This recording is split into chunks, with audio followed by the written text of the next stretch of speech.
வணக்கம். வினோ மீடியா உங்கள் ஊடகம். ரேபரேலி தொகுதியை தக்க வைத்துக் கொண்டு வயநாடு தொகுதியை விட்டு கொடுத்த ராகுல் காந்தி. வயநாட்டில் களமிறங்கும் பிரியங்கா காந்தி. பிரியங்கா காந்தியை ஏற்றுக்கொள்வார்களா வயநாட்டு மக்கள்? பார்க்கலாம். நிகழ்ச்சியை கடைசி வரை பாருங்கள். பிடித்திருந்தால் லைக் செய்யுங்கள், ஷேர் செய்யுங்கள், கமெண்ட் செய்யுங்கள், சேனலை சப்ஸ்கிரைப் செய்து கொள்ளுங்கள். பிரதமர் மோடியை எதிர்த்து வாரணாசி தொகுதியில் பிரியங்கா காந்தி போட்டியிட்டு இருந்தால் மோடி தோற்று போயிருப்பார் என்று சமீபத்தில் தனது கருத்தை சொன்னார் ராகுல் காந்தி. கடந்த நாடாளுமன்ற தேர்தலை தொடர்ந்து வாரணாசி தொகுதியில் நடந்த வாக்கு எண்ணிக்கையின் போது ஒரு சில ஆரம்ப சுற்றுகளில் பின்தங்கினார் பிரதமர். 2019 சுமார் 4.5 லட்சம் வாக்குகள் வித்தியாசத்தில் வெற்றி பெற்ற நிலையில் இந்த முறை சுமார் 1.5 லட்சம் வாக்குகள் வித்தியாசத்தில் மட்டுமே பிரதமர் மோடியால் வெற்றி பெற முடிந்தது. இவைகளின் அடிப்படையில் ராகுல் காந்தி தன் கருத்தை சொன்னதாக எடுத்துக்கொள்ளலாம். வாரணாசி தொகுதியில் பிரியங்கா காந்தி களமிறங்க வேண்டுமென்று இந்தியா கூட்டணியின் ஆலோசனை கூட்டத்தின் போது ஒருமுறை பரிந்துரை செய்தார் மேற்கு வங்க முதல்வர் மம்தா பானர்ஜி. இந்திய கூட்டணியின் பிரதமர் வேட்பாளராக காங்கிரஸ் கட்சியின் தலைவர் மல்லிகார்ஜுன கார்கே அவர்களை அறிவிக்க வேண்டும் என்றும் சொன்னார் மேற்கு வங்க முதல்வர். ஆனால் அவர் சொன்னதை நிராகரித்து விட்டது காங்கிரஸ். அந்த நேரத்தில் தனக்கென்று ஒரு உத்தியை வகுத்து கொண்டிருந்தது காங்கிரஸ். இந்திய கூட்டணியின் பிரதமர் வேட்பாளர் என்று யாரையும் அறிவிக்க தயாராக இல்லை காங்கிரஸ். ராகுல் காந்தியும் பிரியங்கா காந்தியும் தங்கு தடை இல்லாத பிரச்சாரத்திற்கு தேவை என்ற சிந்தனையிலும் இருந்தது காங்கிரஸ்.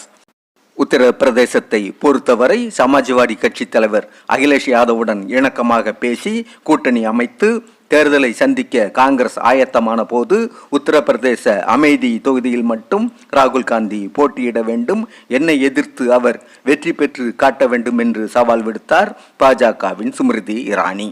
ஸ்மிருதி இரானியிடம்தான் 2019 நாடாளுமன்ற தேர்தலில் தோற்று போயிருந்தார் ராகுல் காந்தி.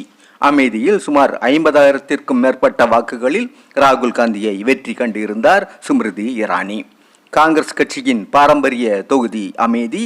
நேரு குடும்பத்தைச் சேர்ந்த ராகுல் காந்தி அங்கு தோற்று போனது காங்கிரஸ் கட்சிக்கு பெரிய சர்க்கிள் என்பதாகவே அப்போது பார்க்கப்பட்டது. காங்கிரஸ் கட்சியின் முக்கிய முகமான ராகுல் காந்தியை அமேதியில் தோற்கடித்தது ஸ்மிருதி இரானிக்கு பெரிய விஷயம். ராகுல் காந்தியின் தோல்வியால் பாஜக மொத்தத்துக்கும் ரொம்ப சந்தோஷப்பட்டது. ஸ்மிருதி இரானிக்கு மத்திய அமைச்சர் பதவியை வழங்கி அழகு பார்த்தது பாஜக. அந்த உற்சாகத்தில் தான் ராகுல் காந்தியை சீண்டினார் ஸ்மிருதி இரானி. அமேதி தொகுதியில் ராகுல் காந்தி மீண்டும் போட்டியிடுவார் என்பது ஸ்மிருதி இரானியின் நம்பிக்கையாக இருந்திருக்க வேண்டும். ஆனால் உணர்ச்சி வசப்பட்டு ஸ்மிருதி இரானியின் சவாலை ஏற்றுக்கொள்ளும் மனநிலையில் ராகுல் காந்தியோ காங்கிரஸ் கட்சியோ இல்லை. ஸ்மிருதி இரானியின் எண்ணப்படி அமேதி தொகுதி 1 மட்டும் ராகுல் காந்தி போட்டியிடும் முடிவுக்கு வந்திருந்தால் அந்த தொகுதி மிகுந்த முக்கியத்துவம் பெற்றதாக இருந்திருக்கும். ராகுல் காந்தியை 2வது முறையாக தோற்கடிக்க வேண்டும் என்ற முனைப்பில் பாஜகவின் தலைமை முழு திறமையையும் அமேதி தொகுதியில் காட்டியிருக்கும். நெருக்கடி முற்றும் போது வெற்றி பெற்றாக வேண்டும் என்ற கட்டாயத்தில் ராகுல் காந்தி தன் முழு சக்தியையும் அமேதி தொகுதி 1 மட்டும் செலவழிக்க வேண்டியதாகி போயிருக்கும். அந்த நிலையில் நாடு முழுக்க பிரச்சாரம் மேற்கொள்வதில் ராகுல் காந்திக்கு சிரமம் ஏற்பட்டிருக்கும். இவற்றையெல்லாம் கருத்தில் கொண்டு ஸ்மிருதி இரானிக்கு ராகுல் காந்தியோ காங்கிரஸ் கட்சியோ பதில் ஏதும் சொல்லவில்லை. சுருக்கமாக சொன்னால் ஸ்மிருதி இரானி காங்கிரஸ் கட்சியால் கண்டுகொள்ளப்படவில்லை. இதற்கிடையில் உத்தரப்பிரதேசத்தில் காங்கிரஸ் கட்சியின் மற்றொரு பாரம்பரிய தொகுதியான ரேபரேலியில் சோனியா காந்தி போட்டியிடவில்லை என்று முடிவானது. உடல்நிலையை காரணமாக சொல்லி மாநிலங்களவை உறுப்பினராகிவிட்டார் சோனியா காந்தி. ஆக உத்தரப்பிரதேசத்தின் 2 முக்கிய தொகுதிகளில் காங்கிரஸ் என்ன செய்ய போகிறது என்பது பற்றிய யூகங்கள் பல தோன்றின. அவற்றில் ரேபரேலியில் பிரியங்கா காந்தி போட்டியிடுவார், அமேதியில் ராகுல் காந்தி போட்டியிடுவார் என்பதும் ஒன்று. ஆனால் திரைமறைவில் காங்கிரஸ் மேற்கொண்ட நகர்வுகள் அனைத்தும் வெளிச்சத்திற்கு வந்தபோது அது பலரும் எதிர்பார்க்காத விஷயமாக இருந்தது.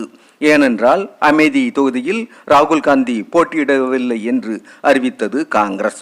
நேரு குடும்பத்திற்கு மிகவும் நெருக்கமான கிஷோரிலால் சர்மா ஸ்மிருதி இரானியை எதிர்த்து போட்டியிடுவார் என்றும் அதிகாரப்பூர்வமாக அறிவித்து விட்டது காங்கிரஸ். ராகுல் காந்தியோடு ஒப்பிடும்போது கையல் சர்மா முக்கியத்துவம் இல்லாதவர். ஆகையால் அவரை வீழ்த்துவது சாதாரண விஷயம்தான், சந்தோஷமான விஷயம்தானே என்று ஸ்மிருதி இரானியின் மனதில் தோன்றியதா தெரியவில்லை. அதே சமயம் ராகுல் காந்தியை சமமான எதிரியாக பாவித்து ஸ்மிருதி இரானி இதுவரை பேசி வந்த வார்த்தைகள் எல்லாம் அர்த்தமற்று போய்விட்டன. ராகுல் காந்தி விலகி கொண்டதால் அமேதி தொகுதி ஊடக வெளிச்சத்தை இழந்து விட்டது. கூடவே ஸ்மிருதி இரானியும் ஊடக வெளிச்சத்தில் பின்தங்கினார்.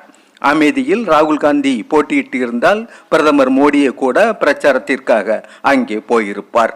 இப்போது என்னவென்றால் பாஜகவின் தலைமைக்கு அமேதி ஒரு புறக்கணிக்கப்பட்ட தொகுதி போல ஆகிவிட்டது.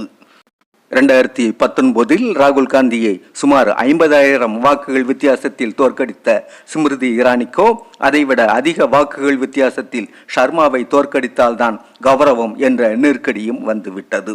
என்றாலும் தோற்றுவிடுவோம் என்று பயந்து அமேதி தொகுதியை ராகுல் காந்தி தவிர்த்து விட்டார் என்று பிரச்சாரம் செய்தது பாஜக.